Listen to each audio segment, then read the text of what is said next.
हरित गृह प्रभाव में कौन सी गैस सबसे प्रमुख है? Carbon dioxide that is CO2, chlorofluorocarbon इसको बोलते हैं CFC, या फिर कार्बन मोनोऑक्साइड या फिर हीलियम। कौन सी है? यह है carbon dioxide. Option number A बिल्कुल करेक्ट है।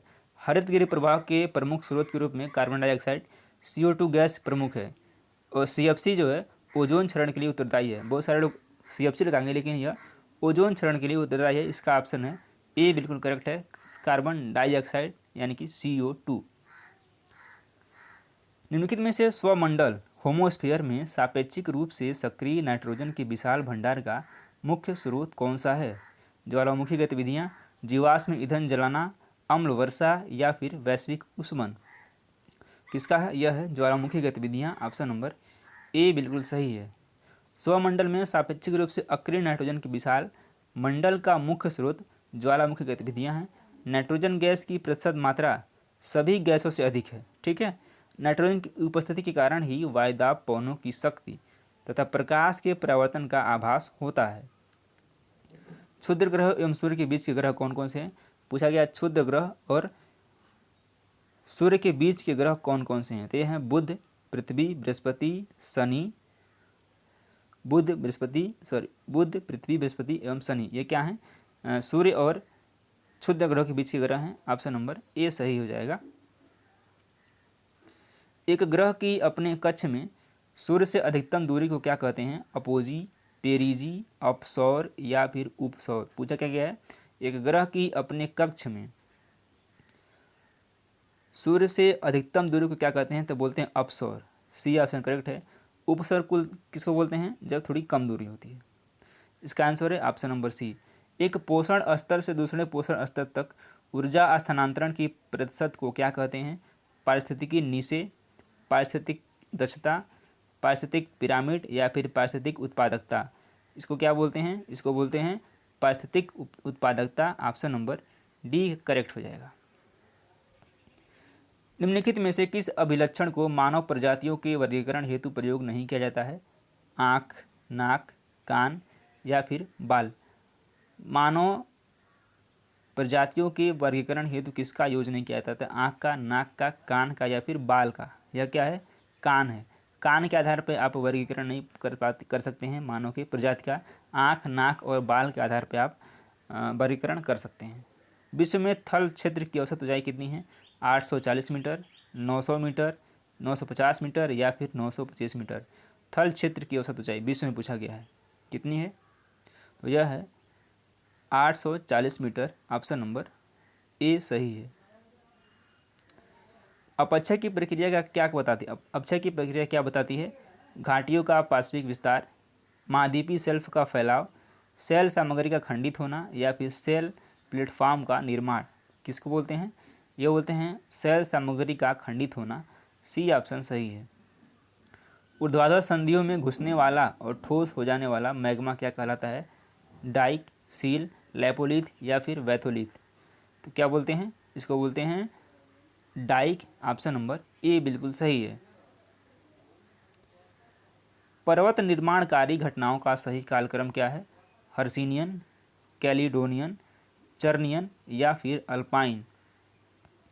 हर्सिनियन, चर्नियन, अल्पाइन या फिर कैलिडोनियन। चर्नियन, हर्सिनियन, कैलिडोनियन या फिर अल्पाइन, या डी है चर्नियन, कैलिडोनियन, हर्सिनियन या फिर अल्पाइन। तो कौन सा क्रम है? यह है चर्नियन, कैलिडोनियन, हर्सिनियन और अल्पाइन। डी ऑप्शन सही है। महासागरीय जल में लवणता वहाँ अधिक होगी जहाँ वर्षण या फिर वाष्पीकरण से अधिक हो, वाष्पीकरण वर्षण से अधिक हो, वर्षण वाष्पीकरण के बराबर हो, या फिर डी है समुद्र में सतही प्रवाह अधिक आता हो। क्या हो जाएगा? यह हो जाएगा वाष्पीकरण वर्षण से अधिक हो। ऑप्शन नंबर बी सही है। आइसोथर्म एक काल्पनिक रेखा है जो उन जगहों को जोड़ती है जहाँ पर समान होता है क्या? वायुमंडलीय दाब, सूर्यताप, वर्षा या फिर तापमान। तो किसको जोड़ती है? जहाँ पे क्या होता है? वायुमंडलीय दाब होता है ज़्यादा, सूर्यताप होता है, वर्षा होता है या फिर तापमान होता है। क्या हो जाएगा? तापमान। डी ऑप्शन सही है। ध्रुव की ओर टोपोपाज की ऊंचाई कितनी? ऊंचाई क्या करती है? बढ़ती है। स्थिर रहती है, घटती है या फिर एक बिंदु पर अस्थिर रहती है। ध्रुवों की ओर ट्रोपोपाज की ऊंचाई क्या होती है? तो ये घटती है। सी ऑप्शन सही है। सूची एक को सूची दो से मिलाना है। एक तरफ दिया उत्सर्जक और एक तरफ दिया उत्सर्जित तत्व। क्षयमान पादप से क्या होता है? हाइड्रोजन सल्फाइड उत्सर्जित होता है, यानी कि क्षयमान पादप हाइड्रोजन सल्फाइड। ए का 3। ज्वालामुखी से क्या होता है? Sulphur oxide. बी का 4। महासागर से क्या होता है? लवण स्प्रे। सी का 2। वनाग्नि से क्या होता है? Carbon monoxide. ए का 3, बी का 4। ए का 3, बी का 4 किसमें दिया है? ए का 3, बी का 4 और सी का 2। ऑप्शन नंबर बी में दिया गया है। बी ही सही है। सबसे छोटे दांत किस मानव प्रजाति का गुण है?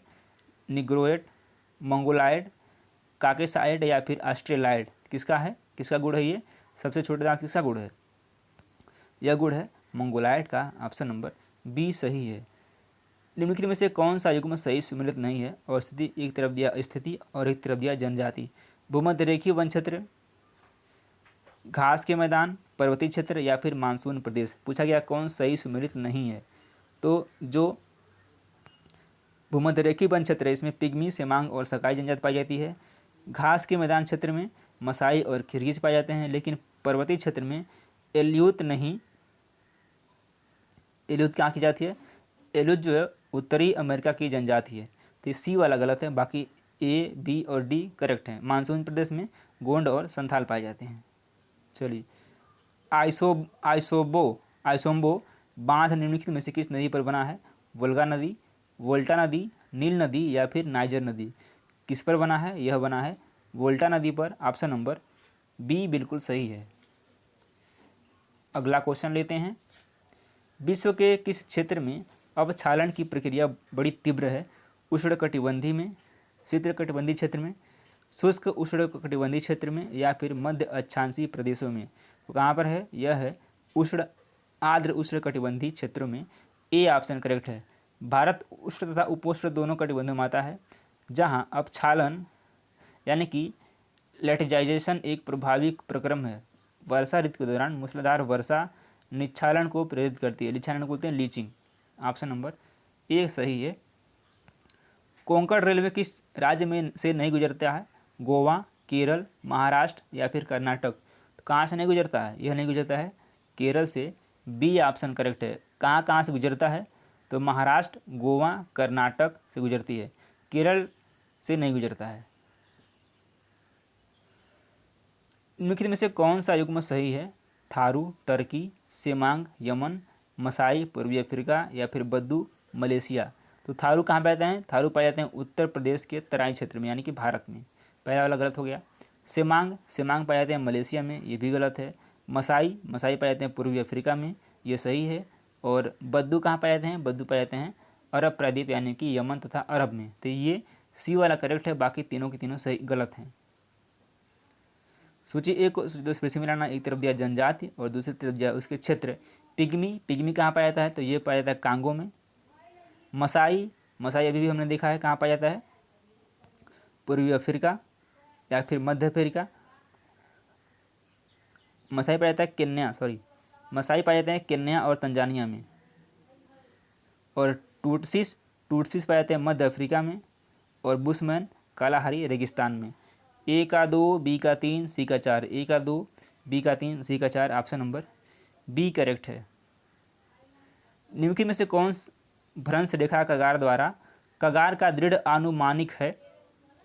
अध्यारोपित अपवाह, बार बार आने वाले बड़े भूकंप, स्क्रैप के साथ चिन्हित वास्तविक भ्रंश तल, चट्टान रोध और स्थलाकृतिक रूप से के बीच कमजोर सहसंबंध। क्या है? यह है चट्टान रोध और स्थलाकृतिक रूप से के बीच कमजोर सहसंबंध। That is D option correct है। निम्नलिखित चट्टानों में कौन रूपांतरित चट्टान का एक उदाहरण नहीं है? संगमरमर, सिस्ट, नीस या फिर ग्रेनाइट? कौन सा नहीं है? यह जो है ग्रेनाइट नहीं है। डी ऑप्शन करेक्ट है। चलिए, आई होप आपको